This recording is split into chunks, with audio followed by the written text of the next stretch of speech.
Fantasy is just as realistic as any other genre of fiction because they are all representations of reality, but none of them are actually real. Fantasy may talk about elves and ghouls, which we know are not representations of real things. However, that doesn't mean we don't see real things within them. The way that elves speak to humans is a representation of how we speak to one another, just through an exaggerated lens. It is these different lenses inherent to the fantasy genre that make their insights invaluable to the whole of literary and art criticism, because without the worlds and creatures depicted in fantasy, we as a well-read society would be missing something. Missing the ability to push the boundaries of how we look at the world. A director who has made his stamp on modern animated fantasy is Mamoru Hosoda. Hosoda's 7 feature films are all masterpieces, and there is one thread that connects them together: fantasy as a way to understand trauma. Let's take his 2015 film, The Boy and the Beast, for example. Ren is the boy and Kumatetsu the beast. At a young age, Ren's mother passed away, prompting Ren to leave his home, to run away from the reality of his new life with his secondary family. While on the streets of Tokyo, Ren meets Kumatetsu and finds himself in a fantastical world of beasts.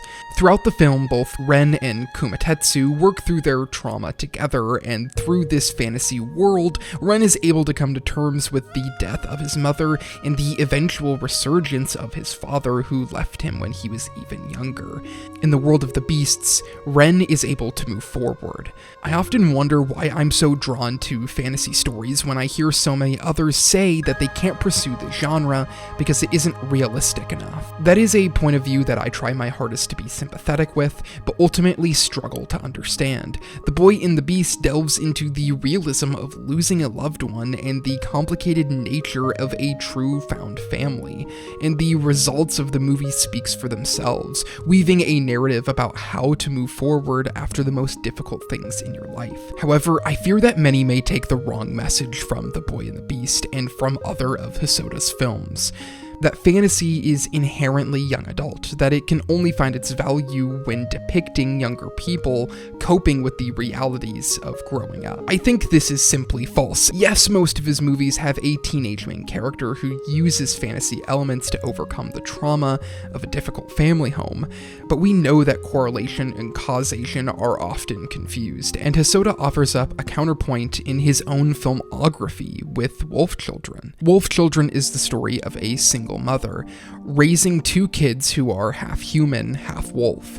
Here Hosoda expands his reach outside of the teenage world by tackling parenthood. Hosoda uses fantasy to express the difficult choices parents have to make when raising their kids and the kinds of pressures that they struggle to put on them. Where is the line for forcing a child to do what you think is best for them and letting them make their own mistakes, letting them become who they want to be? Hosoda is able to explore this complex question through the fantasy setting. In 2 hours, Wolf Children argues for the legitimacy of the fantasy genre for adults better than I can do here, and it is an essential piece in his filmography, almost as if his entire career was building to the moment where he could make Wolf Children. Almost a decade later, Hosoda made maybe his most ambitious work with Belle. Belle is technically not fantasy and instead science fiction, but has many of the same themes of childhood trauma and fantasy as a way to overcome them. Suzu's mother passed away in a flood a few years earlier, and ever since then Suzu has struggled to find meaning in her life, and above all else refuses to sing anymore. Suzu eventually joins a virtual world under the alias Belle and rekindles her passion for singing while helping other kids who are in a similar situation. Belle is an outgrowth of Wolf Children, bringing the focus back to a teenager using a fantasy-esque space to help her deal with the new reality of her life. And this is where fantasy plays an essential role for those who are willing to get swept away in these kinds of narratives. For all of Hosoda's characters, they could never have imagined the horrors and the difficulties that life would bring them. We all go through moments of adversity that totally change the way we understand the world around us, and it is the fantasy genre that provides us insights into how we can move past these moments. This isn't just for dealing with traumatic events. Fantasy doesn't just help us passively, but actively as well. It is those who are willing to believe in something that couldn't be real, that can carve out a future that no one else could have predicted. It is how we expand our worldview by indulging in the fantastical. That is why it is so hard to identify with those who don't give fantasy a try, because it's not real enough. When creators like Hosoda show us real ways that we can deal with the hardest time in our lives, real ways to create futures that no one else would think possible. Hosoda uses fantasy as a vessel for insights into realistic struggles we all come across.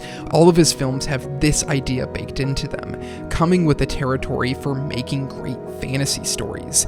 But there is one of his stories, I think, that argues for the legitimacy of fantasy as high art more clearly than any other.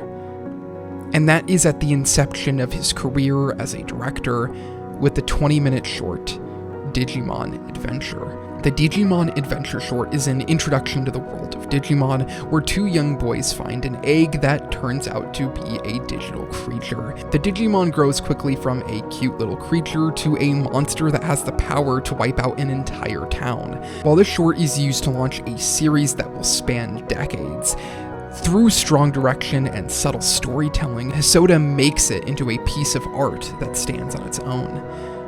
Hosoda uses fantasy here to help two young kids navigate a broken home. In the background of the story, so small it could be missed, you see that a child this young is cooking for himself and taking care of his younger brother. That they have to be on their own because their mother works so many hours. Then the dad comes home and starts to harass the kid as their mother tries her best to stop him. While the challenges for these kids do not have the same depth as Hosoda's later work, in 20 minutes he shows us why we need the fantastical. You get the feeling that this encounter didn't just happen by chance, but that these kids needed a Digimon to show up in their lives, that the promise of a fantastical world will better help them understand the one that they live in. When I first watched this Digimon short as a kid, I was enamored with the evolving monster that could take down an entire neighborhood.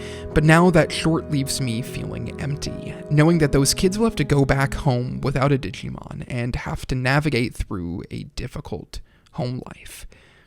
At the inception of his career as a director, Hosoda argued for the merit of looking deep into the fantasy genre. This is one of the reasons why fantasy is so important, because it gives us the tools to re-envision our futures, to come up with a path forward that no one else could see, and retroactively allow us to come to terms with the times in our lives when things change in a way that we didn't want them to, and for us to deal with the hardest challenges that we will ever have to go through. That is the merit of fantasy as a genre, and why diving deep into a 20-minute Digimon short can bear such complex ideas.